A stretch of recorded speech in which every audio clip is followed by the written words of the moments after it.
আসসালামু আলাইকুম ভিউয়ার্স, কেমন আছেন সবাই?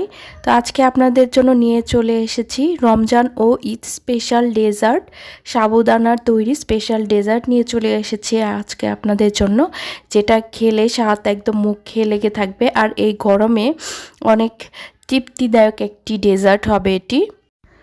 তো এই গরমে প্রাণ ঠান্ডা করা একটি ডেজার্ট আইটেম নিয়ে চলে এসেছি আজকে, যেটি খেতে যেমন টেস্টি, স্বাদ একদম মুখে লেগে থাকার মতো।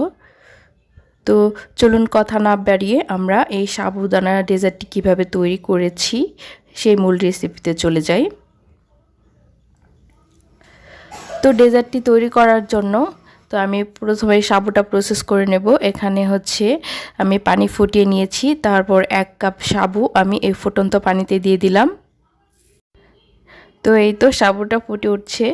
তো সাবুটা হয়েছে কিনা সেটা বোঝার জন্য আপনাদেরকে খেয়াল করতে হবে যে সাবুগুলো ট্রান্সপারেন্ট হয়েছে কিনা। এগুলো যখন পানিতে একদম ট্রান্সপারেন্ট হয়ে যাবে তখন বুঝতে হবে যে সাবুটা কুক হয়ে গেছে। তো এই যে দেখতে পাচ্ছেন, এটা আরেকটু হবে। তো আমার এটা হয়ে গেছে। তো আমি এটাকে একটা চালনিতে নিয়ে নিয়েছি, এটাকে ছেঁকে ঠান্ডা পানিতে ভালো করে ধুয়ে নিয়েছি। তো এটা আমি এভাবেই রেখে দেবো। আমি এখন যে খিরসাটা তৈরি করব সেটার জন্য চলে এসেছি চুলায়। তো আমি এখানে 1 কাপ পানি নিয়ে নিয়েছি। এতে আমি এই যে 1.5 কাপ পরিমাণ গুঁড়ো দুধ দিয়ে দিব। আপনারা চাইলে লিকুইড দুধটা দিয়েও করতে পারেন, তবে গুঁড়ো দুধটা দিয়ে করলে অনেক ভালো হয়, এটা খুব তাড়াতাড়ি ঘন হয়। দুধটা এখন খুব ভালো করে মিশিয়ে নেব পানির সাথে।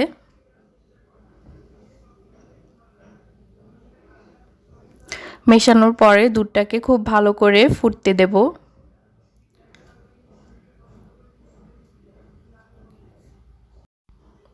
তো এই যে দুধটা খুব ভালো করে জাল করে নিয়েছি, এখানে আমি এখন 1 কাপ পরিমাণ যে কনডেন্স মিল্ক আছে সেটা দিয়ে দিব।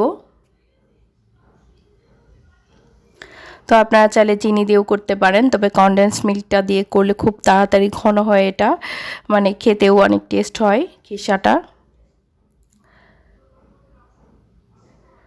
তো কনডেন্স মিল্ক দেওয়ার পর এটা অনবরত নাড়তে থাকবো আর খুব ভালো করে মিশিয়ে নেব।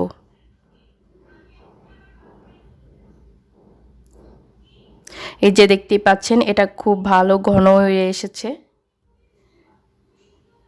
একদম মোটা মোটা এই যে বলক চলে এসেছে এটাতে। তো এটা আর একটু ঘন করে নেব আমি। এই তো দেখতেই পাচ্ছেন, এটা অনেকটা ঘন হয়ে গেছে। এটা ঠান্ডা হলে পরে আর একটু ঘন হবে। তো খুব সুন্দর একটা খিরসা তৈরি হয়েছে, দেখতেই পাচ্ছেন। তো এটাকে এখন আমি ঠান্ডা হতে দেব। তো এখন আমি ফ্রুটগুলো প্রসেস করতে চলে এসেছি। এখানে আমি আনার নিয়েছি, অল্প একটু কমলা নিয়েছি, খেজুর গ্রেট করে নিয়েছি। আমি খেজুরটা দেওয়ার চেষ্টা করবেন, খুব ভালো টেস্ট হয়। এখানে কালো আঙুর নিয়েছি আর আপেল একদম ছোট কিউব করে কেটে নিয়েছি। তো আপনারা আপনাদের ইচ্ছে মতো ফলগুলো নিতে পারেন। তো এখানে এই যে আমি যে খিরসাটা তৈরি করলাম সেটা ফ্রিজে রেখে আমি ঠান্ডা করে নিয়েছি। তো এখন আমি তৈরি করব ডেজার্টটা। তো এখানে একটা সার্ভিং গ্লাস নিয়ে নিয়েছি, খুব সুন্দর। তো গ্লাসে আমি প্রথমে খিরসাটা দিয়ে দিচ্ছি। তো আপনারা চেষ্টা করবেন খিরসাটা অনেক বেশি মিষ্টি করার, কারণ পুরো মিষ্টিটা খিরসা থেকে আসবে। তো এখানে আমি সাবু দিয়ে দিচ্ছি।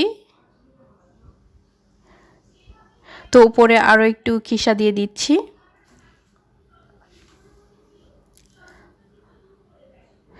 তো খিরসা দেওয়ার পর এখন উপরে আমি যে ফ্রুটগুলো কেটে রেখেছি সেগুলো দিয়ে দিচ্ছি।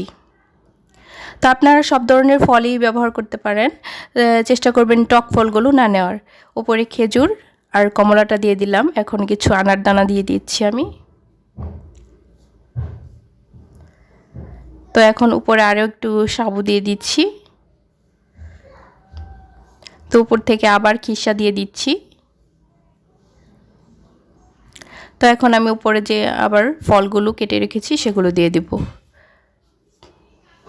এই যে আপেল দেওয়ার পর আমি উপরে কালো আঙুরটা দিয়ে দিলাম, তারপর কিছু খেজুর দিয়ে দিলাম, তারপর আনার দানাটা দিয়ে দিলাম।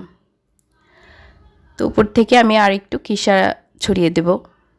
তো এই তো তৈরি হয়ে গেলো আমার খুব মজাদার উপায়ে তৈরি একটি ডেজার্ট আইটেম। এটি আপনারা রমজানে সারাদিন রোজা রাখার পর এটা খেতে পারেন। এটা স্বাস্থ্যের জন্য খুব ভালো, প্লাস হচ্ছে ঈদে মেহমানদারিতে ঝটপট যদি কিছু করতে চান তো এই ডেজার্টটা খুবই উপকারী একটা ডেজার্ট, এবং খেতে তো কথাই নেই। আপনারা বাসায় ট্রাই করে দেখবেন এটা কতটা মজাদার হয়। তো সবাই ভালো থাকবেন, সুস্থ থাকবেন, আর ভিডিওটি ভালো লাগলে আমার চ্যানেলটি সাবস্ক্রাইব করে পাশে থেকে যাবেন। সবাইকে ধন্যবাদ। আল্লাহ হাফেজ। আসসালামু আলাইকুম।